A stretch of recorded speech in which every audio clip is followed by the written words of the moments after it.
This phone literally has a fan inside. Yes, a literal fan.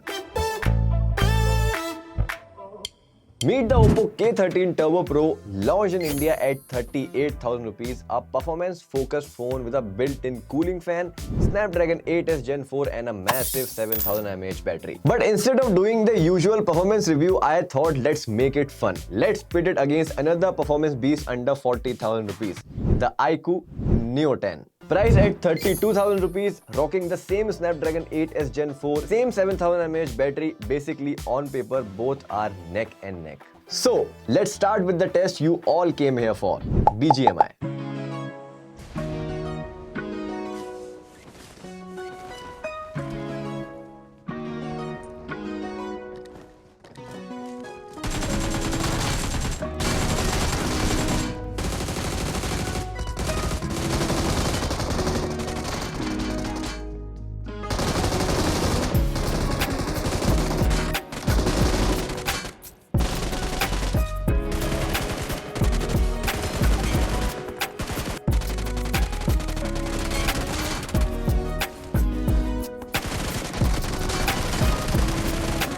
Now here's where things get interesting. Both the Oppo K13 Turbo Pro and the iQOO Neo 10 max out at 120 FPS in BGMI. But numbers aside, there's actually a major difference when you game on them.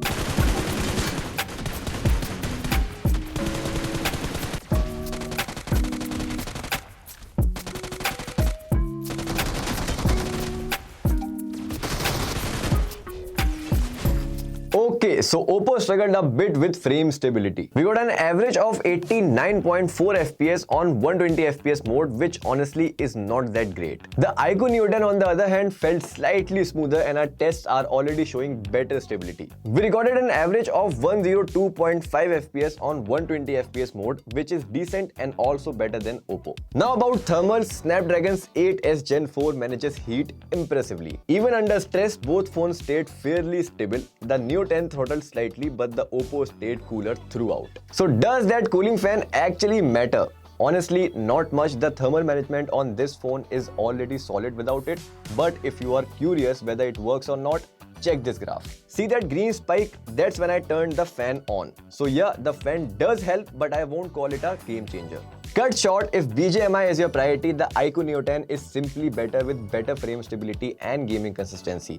Now, let's talk raw performance. So both phones are powered by the Snapdragon 8s Gen 4 and their Antutu scores prove that. Basically, it's a tie between them. But when we ran Geekbench, the iQOO Neo 10 pulled ahead with significantly better scores. And that's important because Geekbench reflects day-to-day and multitasking performance. Which means in real-world use, from gaming to heavy apps, the iQOO Neo 10 is likely to feel smoother and faster than the Oppo K13 Turbo Pro. So yes, this was a neck and neck fight. If we don't talk about numbers, these phones compete with each other aggressively. But benchmarks and tests say that the iQOO Neo 10 clearly takes the edge with better frame stability for gamers. The Oppo K13 Turbo Pro does manage thermals well and that cooling fan looks cool, but it doesn't really add much. Bottom line, the iQOO Neo 10 feels more reliable when it comes to performance phone under 40,000 rupees. Which one would you pick? Let me know in the comments and I will see you in the next one.